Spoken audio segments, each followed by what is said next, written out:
viviendo. Entonces, yo creo que nos cae pues como anillo en el dedo. Esta se va a presentar en dos momentos. Va a ser el primer momento que dura aproximadamente 20-25 minutos magistral y luego va a haber un espacio para preguntas. Ustedes pueden ir haciendo sus preguntas en el chat o en Facebook, de acuerdo por donde se hayan ingresado a la plataforma, entonces ustedes van colocando sus preguntas ahí al final y el doctor va a responder las preguntas. Entonces yo creo, ya está por ahí conectado el doctor Juan Manuel Jaramillo Mejía, le damos la bienvenida. Muchas gracias por haber recibido esta invitación de parte de Secretaría de Salud Pública y Seguridad Social y de la Dimensión de Salud Mental. Bien pueda, doctor, es todo suyo. Bueno, muy buenas noches a todos. Bueno, como decían, mi nombre es Juan Manuel Jaramillo. El día de hoy pues vamos a tener un tema bastante interesante y la invitación más que una charla magistral, lo que me gustaría es que ustedes puedan participar también y hacer de este un espacio más participativo en el cual podamos resolver algunas dudas relacionadas con salud mental, emociones, pues en esta etapa que estamos viviendo, en esta época que estamos viviendo, un pequeño espacio de nuestra vida que hacía muchos años no acontecía con la severidad en la que estamos. Entonces voy a compartirles pantalla. ¿Me confirman, por favor, si se está viendo la pantalla? Sí, señor. Bueno, perfecto. Bueno, como les decía, vamos a hablar hoy de salud mental y emociones en tiempos de pandemia. Como decía la señora Gloria, mi nombre es Juan Manuel Jaramillo Mejía, soy residente de primer año de psiquiatría de la Universidad ICESI, en la Fundación Valle de Lili de la ciudad de Cali. Hoy les hablo desde la ciudad de Cali. Soy médico general egresado de la Universidad del Quindío. Y pues bueno, empezando pues con el tema, pues les muestro una fotografía de la universidad donde estudié mi pregrado, Universidad del Quindío, muy cerca de Pereira, y cuando de la alcaldía de la Secretaría de Salud me contactaron y me dijeron, bueno, nos gustaría que abordáramos un poco el tema de las emociones relacionadas pues con esta época que estamos viviendo. Y dije, bueno, se les tiene la charla, y creo que fue en base a una videoconferencia, a un webinar que hicimos desde Fundación Valle del Lili, y que pudieron pues ver más o menos el tema. Ese fue un poco más dirigido a otro tipo de población, y aquí vamos a intentar abordar varios aspectos. Vamos a intentar abordar estos temas desde un aspecto sociológico, desde un punto de vista público y epidemiológico, es decir, cómo se mueve todo este cuento de las emociones durante una pandemia. Si escuchamos el término epidemiología por muchos lados, que pues como para redondear y simplificar es básicamente la ciencia que está encargada de ver cómo se dan estos fenómenos de transmisión de enfermedades o el comportamiento de las enfermedades en una población determinada durante un tiempo determinado según ciertas características, pero aquí vamos a enfocarlo un poco más a lo que es la epidemiología emocional en una pandemia. Vamos a hablar acerca de la importancia de la cultura en la gestión de esta respuesta en salud mental durante la pandemia, y vamos a hacer un pequeño paréntesis. Voy a intentar no enfocarme mucho, pero sí me parece importante hablar acerca de lo que es la atención de un paciente con una enfermedad mental que está viviendo pues un factor emocional bastante fuerte durante esta pandemia. ¿Qué podemos hacer para la preparación para los brotes? Como pues han escuchado ustedes en medios de comunicación, la pandemia pues va cambiando y hay diferentes picos que se van presentando, y pues ahora se proyecta que puede haber un pico dentro de no mucho, nuevamente pues en el país. Entonces, ¿qué podemos hacer para prepararnos emocionalmente y prevenir alguna enfermedad, algún trastorno de salud mental, pues en caso de un futuro rebrote, un futuro confinamiento, que esperemos no lleguemos a esto, que sería pues una nueva cuarentena, que esperemos pues no llegar hasta allá? Y vamos a hablar algo acerca de patología dual durante la cuarentena. Patología dual tiene que ver con el consumo de sustancias psicoactivas y pues la presencia de otro trastorno mental simultáneo, que digamos también esto ha variado durante pues, la pandemia. Quiero que ese punto 4 sea como un plus adicional a lo que vamos a conversar el día de hoy. Nuevamente, pues antes de iniciar con con lo del día de hoy, pues pueden ir a través del chat haciendo preguntas y pues ellos irán pasándome las preguntas que se vayan realizando para que después de 20 minutos tengamos un espacio de aproximadamente 30 minutos en el cual vamos contestando preguntas. Generalmente la pregunta de uno es la pregunta que otro también puede hacer y las respuestas pueden ser útiles para todos, para avanzar más del tema. Aquí voy a dar solo aspectos muy generales, por lo que voy a correr un poco y no me voy a detener en cosas muy específicas ni en conceptos muy técnicos, sino que vamos a hablar rápidamente de esto, ¿sí? Pues entenderán que pues hay una carrera profesional que se enfoca en lo que es el estudio de la salud mental, de las emociones y más aún hablando de algo específico, entonces no vamos a detenernos mucho en esto. Pero sí es importante tener en cuenta un contexto, ¿sí? Estamos hablando de una pandemia, pero ¿qué es una pandemia? Según la Organización Mundial de la Salud, podríamos definir la aparición de estas enfermedades infecciosas en 3 ítems. Uno como brote epidémico, es decir, aparece cuando apareció en Wuhan, inicialmente pues era una enfermedad en un lugar específico, en un momento determinado, estaba allá, ¿listo? Se convirtió epidemia cuando esta empezó a propagarse activamente, se descontroló, se mantuvo en el tiempo y empezaron a aumentar el número de casos en un área geográfica concreta. En este caso, de Wuhan pasó a todo China, ¿sí? Y se convirtió en pandemia porque cumplió 2 criterios, que este brote epidémico empezó a afectar más de un continente, salió de Asia y llegó a Europa, que fue pues el primer lugar donde llegó, y estos casos empezaron a producirse casos propios en cada uno de estos países en otro continente, es decir, ya no todos eran importados desde China, sino que propiamente en Francia, Italia, en España, en Alemania empezaron a darse casos internos, entonces se produjo una pandemia. Y como estamos hablando de emociones, esto es uno de los, digamos, temas más difíciles de definir. Hay definiciones que pueden ir desde un punto de vista sociológico, psicológico, desde el punto de vista de psiquiatría y hablando propiamente de psicología, psiquiatría, dentro de las mismas corrientes de qué es una emoción, y si hablamos de terapia cognitivo-conductual, si hablamos de un enfoque psicodinámico, que son tipos de estudio pues, de la psicología, el enfoque y la definición de emoción pues varía, ¿sí? Digamos, el enfoque que tenemos en la escuela donde yo estoy es que es un estado mental inmediato dirigido a un objeto definido y que es en el que se evidencia en la conducta algún cambio. También hay cambios psicológicos y todo esto va acompañado por manifestaciones sistémicas, es decir, hay una sensación, hay algo que se siente en el cuerpo cuando hay una emoción. Es de corta duración y pues necesariamente va a necesitar el objetivo, el objeto para detonarse. Es decir, cuando hablamos de afecto, hablamos de algo a corto plazo, ¿cierto? Pero aquí, cuando hablamos de emoción, hablamos de ese estado afectivo que va asociado con una acción en el cuerpo, ¿sí? Más o menos, pues, como lo que quiero. Es algo complejo intentar como resumirlo, pero quiero que quede como esto. Cuando hablamos de un sentimiento, hablamos de algo que es más trascendental en el tiempo, más duradero en el tiempo, pero que no tiene estas manifestaciones en el cuerpo. ¿Listo? Y cuando hablamos de pasión, es como un intermedio entre la emoción y el sentimiento.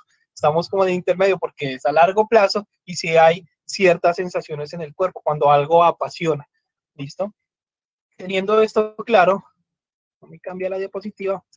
Teniendo esto claro, hablamos ya como desde el punto de vista sociológico acerca de, bueno, qué sucede durante la pandemia y hay una teoría muy expandida que es la teoría del contagio, que básicamente lo que habla es que cuando los miembros de una multitud intentan permanecer, los miembros de una multitud intentan permanecer en el anonimato, ¿listo? Pero ¿qué sucede? Cuando hay un comportamiento individual, este puede propagarse siempre y cuando pues sea allí mismo en el anonimato, ¿listo? Lo que se busca es detener la progresión del miedo o la ansiedad, pero a veces estos comportamientos pues tienden a expandirse a toda la comunidad. El individuo pues va a tener una disposición a cambiar su pensamiento personal por el colectivo, es decir, cuando el individuo inicial empieza a esparcir este temor, este miedo que inicialmente pues no estaba ahí como en la sociedad, pero no se estaba manifestando y empieza a manifestarlo y varios individuos de la misma comunidad empiezan a tener ese pensamiento de ansiedad, es que algo va a ocurrir, algo malo va a suceder, es que se me va a pegar el virus, es que algo va a venir, empieza a producirse este sentimiento, esta emoción de que algo malo va a suceder, pasando en muchos casos a la emoción de sentir el miedo, ¿sí? Porque los individuos tienden a cambiar ese pensamiento individual por el colectivo, ¿sí? Generalmente el individuo no se va a dar cuenta de que su comportamiento ha cambiado y de la forma en la cual está participando del comportamiento de la multitud. Es algo inconsciente, ¿sí? Generalmente, como decían estos dos autores, las personas intentan imitar los comportamientos de otro cuando están frente al estrés. Me siento estresado por toda la situación que estamos viviendo, porque ya se levantó una cuarentena, hay ciertas restricciones, pero veo que hay gente en la calle que no utiliza el tapabocas, esto me da temor, empiezo como a tener ese estrés, y si hay otro colectivo que esté con un pensamiento similar al mío, pero que esté manifestando un sentimiento, una emoción, ¿sí? De temor, de miedo, pues yo voy a ir y voy a adquirir ese temor y ese miedo dentro pues de mi conducta. Este es un videíto como para intentar explicar eso. Me avisan por favor si se escucha el video. La idea es como que comprendamos cómo se puede modificar esto en la comunidad. Esto es de una serie que se llama Merli, que pues explica un poco acerca de cómo es la filosofía, etcétera, y es bastante interesante. Sé que la calidad de la imagen no es muy buena, pero me avisan si se escucha, por favor. ¿Sí se alcanza a escuchar? No. Buenas noches, doctor. No. Cállame en un segundo, veo si puedo hacer que se escuche.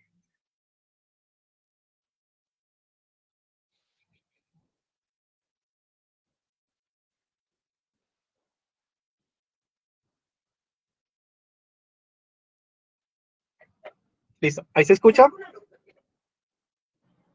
¿Escucharon? ¿No? Bueno, no se está escuchando. Entonces les voy a resumir un poco de qué trata el video. ¿Listo? Esta es una docente de filosofía. Ella tiene una carpeta que es de color verde, ¿cierto? Ella le dice a los alumnos que están allí que si alguien llega tarde, van a decir que la carpeta no es de color verde, sino que es de color rojo.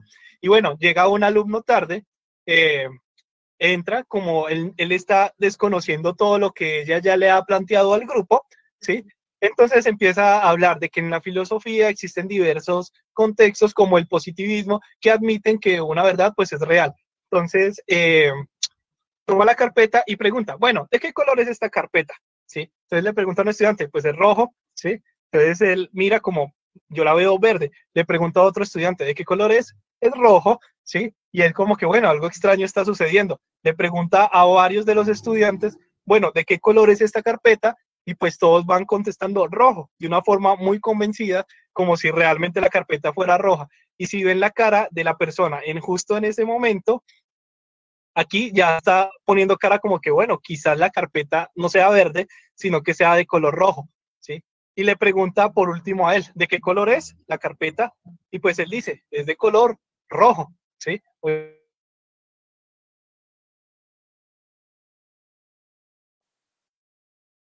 De color verde, pero pues él, dejándose llevar por el sentimiento de la multitud, por el pensamiento de la multitud, pues cambia el color cambia su respuesta, pese a que él conoce que es una verdad, que la carpeta es de color verde, como la multitud está de acuerdo en que es otra cosa, toman como que si la carpeta fuera roja. Eso tiene mucho que ver con la forma de adquisición del conocimiento pues en general en la humanidad. Tiene un trasfondo filosófico pues bastante importante en cuanto a lo que es la adquisición del conocimiento y digamos establecer ciertos patrones de conducta en lo que eso no ha aceptado, incluso hablando desde moralidad y ética, lo que para nosotros puede ser inmoral, que son conductas morales en un país musulmán, para ellos es inmoral lo que para nosotros son conductas morales. Entonces, espero como ver que he hecho entender cómo queda como esto y aplica pues también, obviamente, para las emociones, que es lo que estamos conversando. Entonces, hablando de esto, hay una teoría que es la teoría del contagio, y hablan de que hay un contagio emocional y un contagio comportamental, y que uno o el otro pueden presentarse. Cuando se habla de un contagio emocional, es que en principio hay una inducción directa de la emoción a través de una respuesta que es simpática primitiva. Cuando se habla de simpático primitivo, lo que está diciendo es una respuesta que está tan metida en nuestro cerebro, que es algo inconsciente, que viene desde muy atrás en la evolución, ¿sí? Que se ha ido presentando, como por ejemplo la respuesta de huida. Si a mí hay un ruido fuerte a un niño, inmediatamente el niño se asusta, no aprendió a asustarse, el niño, eso ya es algo innato, con eso nació.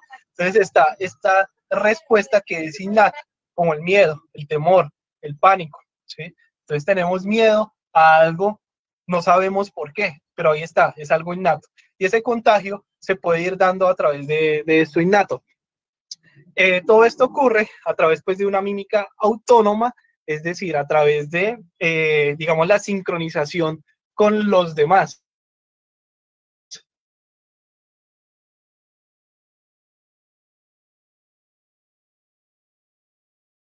Misma expresión emocional, así yo no la esté sintiendo en este momento, se me contagia y eso hace que mi comportamiento cambie. Esto no solamente pues se ve en los humanos, sino que se puede ver incluso en los primates, porque esto es importantísimo para las relaciones personales y las relaciones interpersonales. Aquí parte también un concepto que es la empatía, es decir, el ser yo capaz de ponerme en los zapatos del otro y percibir lo que el otro está sintiendo sin necesidad de que yo lo esté sintiendo, ¿sí? O sea, la otra persona está sintiendo dolor y yo soy capaz de tener empatía y saber que el otro tiene dolor, que el otro tiene miedo, que el otro tiene angustia, que al otro le está sucediendo algo por el contexto en el que estamos, sin necesidad de yo estar directamente sintiendo lo que esa persona siente, ¿sí? Pero el contagio emocional hace que como hay una comunidad que está con ese sentimiento, pues entonces pues yo empiezo a sentirlo. Por ejemplo, en un velorio, ¿sí? Puede que yo llegue, es un velorio de una persona que quizás yo no conozco o porque simplemente estoy acompañando a un familiar o a una persona que sí lo conocía, pero uno llega y el ambiente de todas las personas tristes hacen que yo de cierta forma me empiece a sentir triste. Hay un contagio de la emoción que se está sintiendo en ese instante. Lo mismo pues se puede traspolar a nivel nacional e incluso mundial si hay una emoción, hay un sentimiento de miedo, de zozobra, de ansiedad debido a una situación en particular, pues lo normal es que yo me contagie de ese sentimiento. Bueno, este es un libro pues bastante interesante que habla sobre pues esto de las pandemias, que es en base a donde he sacado esto, pero pues no nos detenemos ahí, porque aquí es donde hablamos del concepto de epidemiología emocional. Realmente nadie se había como interesado mucho bueno, las emociones, cómo se contagian y cómo se van contagiando cuando hay un brote. ¿Sí? Sabemos que se contagia el HN1, la gripa pues HN1, que pues fue la gripa porcina hace un tiempo, no sé si la recuerdan, fue en el 2009, y sí, se contagia el virus, pero ¿y las emociones cómo se maneja eso? ¿Sí? Entonces Danielle Ofri, que es una psiquiatra, ¿sí? Estadounidense, vio en su consultorio de que muchos pacientes estaban presentando ansiedad relacionado con el temor a contagiarse de H1N1, ¿sí? Pero que, y esto lo podemos ver en este momento, era muy alto ese temor, ¿sí? En toda la comunidad, cuando recién se había declarado un estado de pandemia y existía ese riesgo latente de que nos podemos contagiar, pero que 6 meses después el interés iba bajando hasta que ya se había perdido.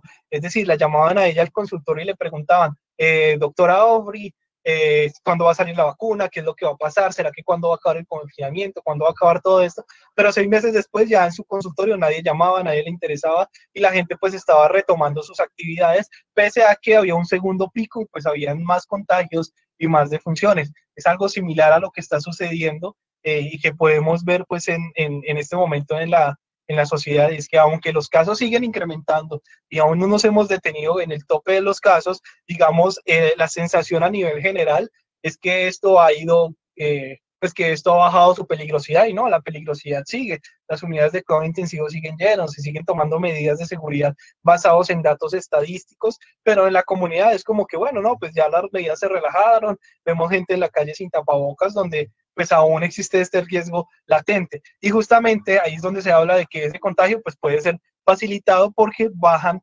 digamos, el contagio de la emoción. La gente se relaja. Bueno, ¿y por qué es importante hablar de la cultura? ¿sí? En Colombia estamos justamente en un país que nuestra constitución dice que somos multiétnico y pluricultural.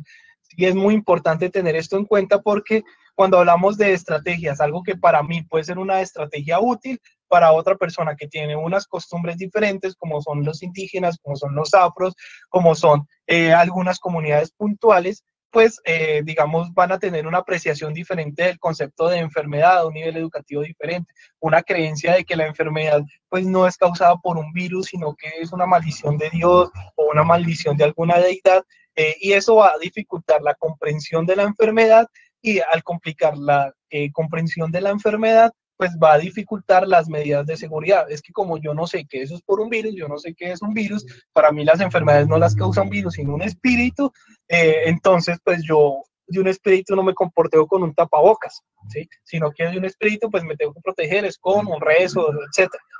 Espero que esa parte quede clara. Y también hay algo que pues se dificulta y es el manejo de los cadáveres, y esto pues genera mucho impacto en algunas comunidades que tienen ritos especiales para el manejo de sus difuntos, ¿cierto? Que si no se entierran de una forma adecuada, pues esa persona no va a descansar, y pues esto puede ser un factor de estrés adicional en la comunidad, ¿listo? Por eso es que en las entidades gubernamentales, como lo es la Secretaría de Salud, la Alcaldía de Pereira, especialmente en un departamento como Risaralda, donde hay confluencia digamos, de tantas regiones y tantas culturas del país. Estamos en el centro del Triángulo del Café, el Triángulo de Oro, está pues Pereira ahí metido en la mitad, por ahí circula todo el mundo, que va para el norte, del norte al sur, del este a oeste, pasan por Pereira, pues son extremadamente ricos, y esto representa pues un desafío en cuanto al abordaje de los temas de salud pública, especialmente desde el punto de vista de salud mental, donde las creencias juegan un rol tan importante. ¿Qué podemos hacer para prepararnos? Pues preparar, en el caso de los médicos o del personal, pues preparar las instalaciones y el personal. Digamos, si hay alguna persona que tiene un diagnóstico previo de un trastorno de la esfera mental, pues hay que buscar facilitar herramientas para el acceso a los servicios de salud, que tenga los medicamentos, tener herramientas de telecomunicación con los familiares a través de videollamadas, una tablet, un celular o el teléfono fijo, o buscar herramientas también de telecomunicación con los servicios de salud mental, con su médico tratante, con la CPS. Sé que es difícil en ocasiones y pues aún hay muchos, digamos, cosas por mejorar en nuestro sistema de salud, pero hay que buscar establecer y romper estas barreras que sé que pues se han ido trabajando muchísimo debido a la pandemia en romper eso, y pues esperemos que esto siga mejorando con el transcurso de los meses. Ya estamos en el durante, ¿qué vamos a hacer? Pues vamos a prepararnos, pues hablando del personal de salud, sé que aquí hay personal de salud en la charla, pues deben de prepararse para restablecer los servicios de los pacientes crónicos cuando se empiecen a levantar más y más las medidas, porque van a llegar más y más pacientes presenciales. ¿Y qué hacer después? Pues hay que hacer seguimiento de todas las personas y abordar el manejo pues de las secuelas que queden. Esta es la Fundación Valle del Lili, la clínica donde pues actualmente estoy ejerciendo. Eh, digamos, las personas que trabajan con los pacientes pues y las personas que se enferman ya propiamente del COVID, pues van a tener algunos factores que pueden agudizar. Los primeros es que van a ver así vestidos como están acá la mayoría del personal de salud, lo cual limita pues el contacto físico, y pues las personas cuando están enfermas y en una situación digamos como tan crítica, pues van a ser más vulnerables a presentar algún tipo de trauma psicológico, algún tipo de trastorno, depresión, ansiedad, o incluso muchos casos, hemos tenido muchos casos de trastorno de estrés postraumático, trastorno de estrés agudo o maladaptación. ¿Por qué? Porque pues, es una situación bastante difícil lo que es la estancia en las unidades de cuidado intensivo. Es realmente, o sea, les digo, es realmente increíble la cantidad de casos que hay. Digamos, durante la pandemia he visto más casos de los que he visto en toda mi vida en solo 2 semanas, pues prácticamente. Y pues hay otros factores pues, que limitan, y es el contacto con las familias, porque hay un menor tiempo de visita, o incluso hay lugares de hospitalización como las unidades de cuidados intensivos donde no se puede permitir la visita.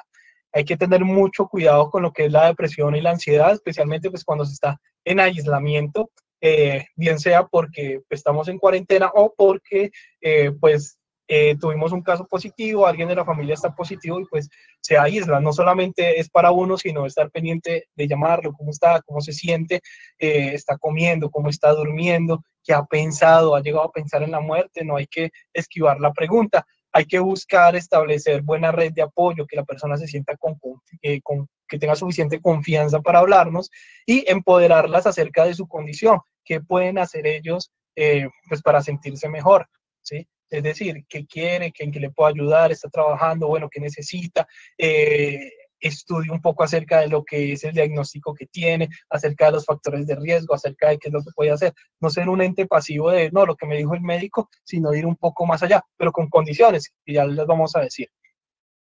Entre más largo sea el aislamiento, pues es más riesgo de que se presenten síntomas de depresión o ansiedad. Y pues estos síntomas ya el personal debe de categorizarlos para ver qué tan graves, qué tan severos son y si necesitan consultar al médico general, al psiquiatra o a un psicólogo, ¿sí? No todo paciente pues es de psiquiatría, no todo paciente incluso es de psicología y no todo paciente es de medicina general. Hay puntuales, ¿cierto? Un psicólogo puede definir si es de psiquiatría o puede manejar los médicos generales, igual que un médico general o el psiquiatra puede derivar a cualquiera de los otros dos. En los pacientes que tienen demencia, como los que tienen Alzheimer, enfermedad de Parkinson ya muy avanzada, pues hay que tener en cuenta algunos cuidados especiales. Es que por la cuarentena muchos rutinas pues van cambiando. Por la cuarentena y el aislamiento ya no los sacan tanto al parque, ya no toman tanto el sol, ya no los visitan tanto y todo esto puede ayudar a que se incrementen los síntomas que, pues, que previamente se presentaban especialmente de conducta y empiezan a tener dificultad para seguir instrucciones o requieren recordatorios frecuentes de qué es lo que está sucediendo, de la pandemia, que los orienten, que les digan dónde están, por qué están así, porque deben utilizar los elementos de protección y pues obviamente si están tomando medicamentos deben continuar los medicamentos, no suspenderlos y esta parte la noto porque pues es algo frecuente de que se preocupen de que los medicamentos pueden después alterar algo, incrementar el riesgo de infección, pero no, todo lo contrario, se disminuye. Si hay algo preexistente, deben de continuar con sus medicamentos, pues algún trastorno psiquiátrico preexistente y hacer como se ve en la fotico, toda una red de apoyo entre la familia, los cuidadores, pues cuando digo cuidadores son las personas de familia o externos que están junto a la persona, los demás miembros de la familia y lo que es el personal asistencial de salud que está pues tratando al paciente. Si consumen sustancias, pues obviamente la idea es dejar el consumo, pero pues obviamente algunos tienen un patrón de consumo que es de dependencia y tienen que seguir consumiendo, digamos pues de cierta forma, porque si no presentan síntomas, entonces lo ideal pues como les digo es dejar el consumo, deben consultar porque pues van a tener dificultad para conseguir la sustancia y en caso de que estén pues en un proceso ya de rehabilitación, puede haber dificultad para acceder a las citas o para obtener los medicamentos, entonces deben hablar con el médico que los esté viendo, pues para que les den un pool de medicamentos que les duren pues varias semanas, varios meses, porque el acceso a las citas puede ser complicado. Y como recomendaciones finales, hay que ser empático con los demás, colocarse en los zapatos del otro, pensar cómo se está sintiendo. Puede que para mí no me dé tan duro la situación, lo que está ocurriendo, pero puede que la otra persona sí esté sobredimensionando la situación. Hay que controlar lo que se puede controlar y aceptar lo que no se puede. Medidas que yo puedo hacer para controlar, ¿sí? Para evitar, pues, obviamente, ansiedad. Cuando hablamos de este segundo punto es para evitar ansiedad, porque medidas de lo que yo puedo controlar es usar el tapabocas, lavado de manos, mantener pues la distancia y hay cosas que yo no puedo controlar, yo no puedo detener la propagación del virus y pues levantar las manos y virus, detente, pues son cosas que no puedo hacer, entonces aceptar que no lo puedo hacer, tranquilizarme por ese punto y pues controlar lo que sí puedo. Evitar la incertidumbre, hay que informarse, pero ojo, hay que limitar la búsqueda de información a unos minutos al día, máximo 30 minutos, ver noticias, buscar algo de información en internet, pero despejar la mente y no quedarse solamente en esto. Y estas fuentes de información tienen que ser fuentes confiables. No es la noticia de Facebook, no es lo que publicaron en el grupo de clasificados de Facebook, no es lo que mandaron la cadena por WhatsApp, son fuentes de noticias que sean confiables. Idealmente Ministerio de Salud, Secretaría de Salud Municipal, Departamental, Organización Mundial de la Salud, o sea, fuentes que sean fidedignas y que podamos tener esa información, tener en cuenta las líneas de ayuda, tenerlas a mano, como las que hay pues en Pereira. Hay que tener un cronograma diario de actividades si vamos a permanecer mucho tiempo en la casa o si nos aislaron por alguna situación, y buscar que sean actividades diferentes. Si estamos trabajando desde la casa, también hay que tener en cuenta de que esa actividad tiene que ir programada en este cronograma y tenemos que ser flexibles en el cronograma. No es programar y que si no es a la hora en punto, pues no, porque esto puede generar más ansiedad. Hay que cuidar las relaciones, llamadas, videollamadas, hablar con la familia. No hay que minimizar las estrategias que yo tengo para afrontar las cosas, que yo no puedo, que yo no voy a ser capaz. No, hay que buscar yo cómo enfrento las cosas. Esto sería una charla totalmente aparte, pero yo cómo hago, ¿sí? Y lo que estoy haciendo, pues seguirlo haciendo e intentar fortalecerlo. Y aplicar la regla del 8. 8 horas de sueño, 8 horas para relajación, actividad física, para realización de hobbies y 8 horas para realización de actividades laborales. Esta pues es la página de la Organización Mundial de la Salud, pues la reconocen fácilmente, hay mucha información sobre el COVID y pues les agradezco mucho. Esta es la Universidad ICESI, pues donde estoy en este momento. Quedo abierto entonces si hay alguna duda, alguna pregunta. Muchas gracias, doctor Juan Manuel Jaramillo Mejía. Queremos recordarle a los asistentes que hay un link donde por favor se registran la asistencia. Y también allí pueden mandar las preguntas que tienen para el conferencista. Estamos, Juan Manuel, ya tienes unas ahí. Entonces podemos...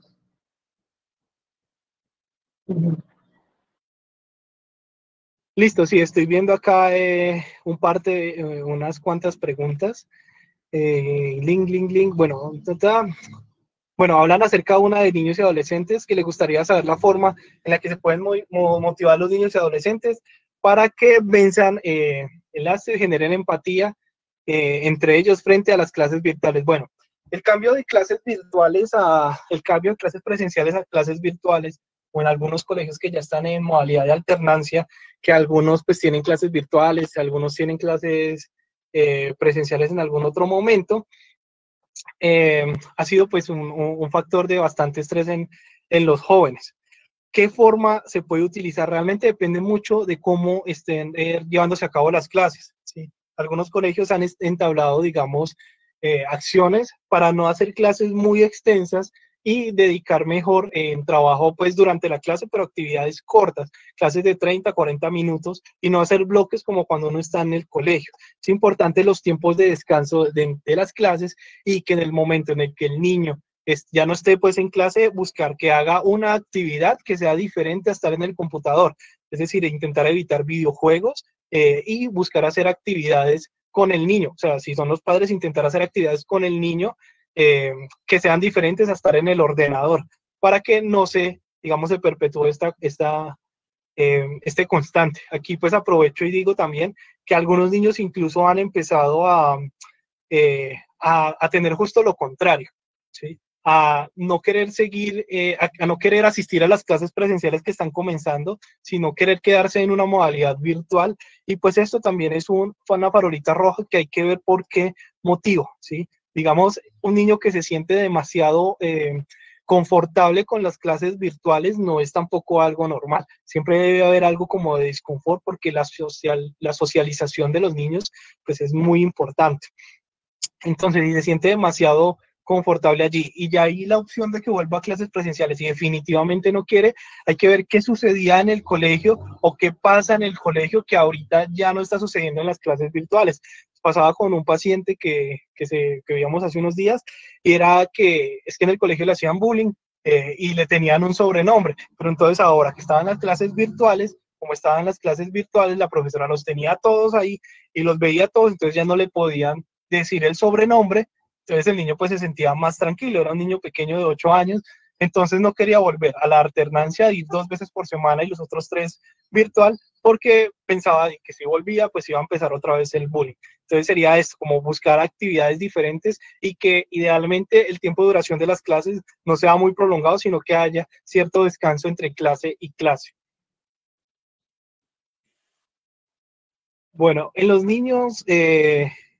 el confinamiento generó en los niños más que ansiedad, sofocamiento. ¿Cómo manejarlos sin romper la línea de autoridad y permisividad? Bueno, hay que ver mucho como el ambiente en el que están los niños en ese momento, ¿sí? No es lo mismo un niño que está en un apartamento pequeño a uno que está en una casa, pues en área rural, obviamente, que tiene pues más espacio. ¿Cómo hacerlo?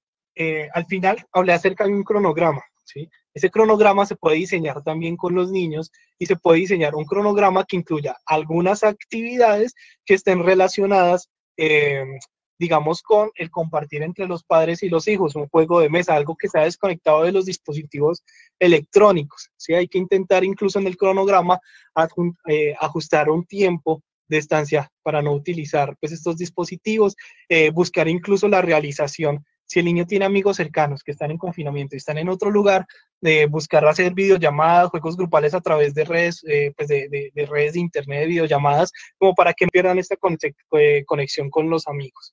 Bueno, por aquí alguien habla de la serie Merli, que sí, es muy interesante, te la recomiendo. Somos imitadores por naturaleza, excelente ejemplo pues de lo que estábamos hablando acerca del ejercicio de la carpeta. Y veo por acá, varios agradecen y tengo una persona que habla de que hay varios estudiantes, que tiene varios estudiantes que han presentado ansiedad por separación y además se cruzó con la pandemia. ¿Qué se recomienda en estos casos? Bueno, no me queda muy claro la pregunta, pues cuando habla de ansiedad por separación.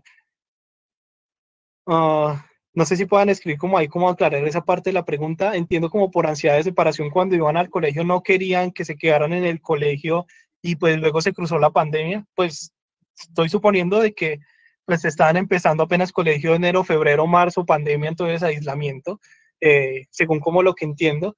Pues esto realmente es más una activación conductual. Es normal en los niños que presenten esta ansiedad por 2-3 meses después de que ingresan al colegio. Lo que es anormal es que esa ansiedad pues persista, tiene que ir disminuyendo. Eso se llama extinción de respuesta, ¿sí? Su familia se fue del país. Ok, entiendo. Entiendo, pues bueno, ahí es importante tener lazos de relación a través de medios de comunicación, ¿sí? Obviamente, pues hay que tomar el caso puntual de cada uno de los niños y ver si la familia se fue del país y por cuestiones de la pandemia no ha podido regresar, o la familia se fue del país por cuestiones laborales y va a estar un tiempo prolongado. Y hay que dejarle saber al niño cuál fue la decisión por la cual los padres se fueron, cuánto tiempo van a estar, cuándo van a regresar pues los padres a estar con ellos, o si hay un plan a futuro de que se van a ir y cuándo va a ser esto. Explicarles que no va a ser nada permanente, que estén tranquilos y hasta cierto punto, igual que como decía con el colegio, esta ansiedad puede ser normal, tiene que ir disminuyendo con el paso de los días. Es natural sentirse triste porque pues, es un duelo, perdieron a una persona que querían, que se están yendo, pues en este caso pues fueron 2. Alguien habló acá de que las niñas adolescentes, intento de suicidio, Bueno, a preguntar acá, esto pues ya es más de salud mental, pues hablan acerca de intento de suicidio tomando medicamentos, cuáles serían las causas y cuál sería la recomendación. Realmente eso es una pregunta que no podría responder si no estoy pues hablando con la paciente, porque las causas son tantas como estrellas hay en el firmamento. Sí, motivos pueden haber muchos, incluso podría no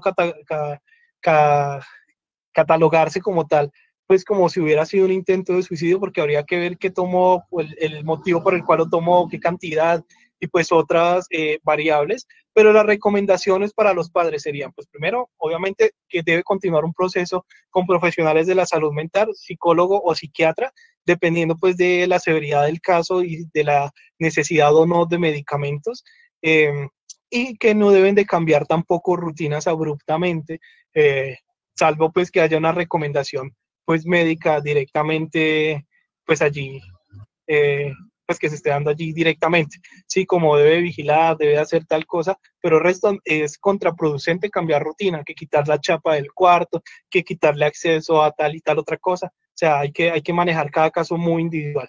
Bueno, me dicen de la secretaría pues que ya el tiempo pues estamos terminando, que por favor recuerden en el chat está el link de asistencia, por favor pues llenen ese link, y les agradezco mucho pues a las psicólogas y a todo el grupo de salud mental de la Secretaría de Salud Municipal de Pereira, a la Alcaldía de Pereira por la invitación. Espero que haya sido provechoso y que les haya servido mucho pues esta charla. Muchas gracias a todos. Muchas gracias, Juan Manuel. Les recordamos del Festival de Emociones y Espíritus, que recuerden que empezó hoy 30 de octubre y finaliza el 2 de noviembre, y hay una amplia programación.